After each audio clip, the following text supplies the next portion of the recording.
আসসালামু আলাইকুম আরহামাতুল্লাহি আবারাকাতুহ। যখন কোনো মুসিবত আসে তখন ধৈর্য ধারণ করুন এবং বিশ্বাস রাখুন এর প্রতিদান আল্লাহ সুবহানাহু ওয়া তাআলা দিবেন।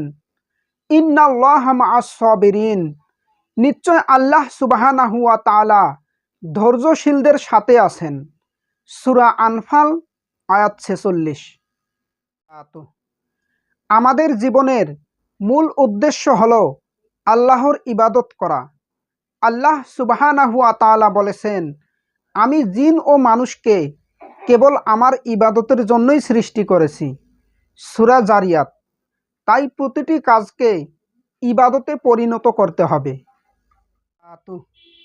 কুরআন মাজিদে সফলতা বলতে এমন ধরনের চিরন্তন সফলতাকে বোঝানো হয়েছে যা কোনোদিন ব্যর্থতা ও ক্ষতির সম্মুখীন হবে না।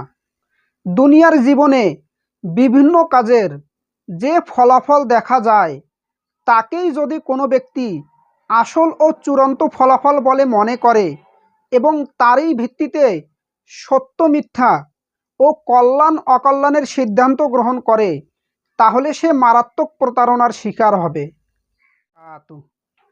যে ব্যক্তি মানুষের প্রতি কৃতজ্ঞতা প্রকাশ করে না, সে আল্লাহর প্রতিও কৃতজ্ঞতা প্রকাশ করে না।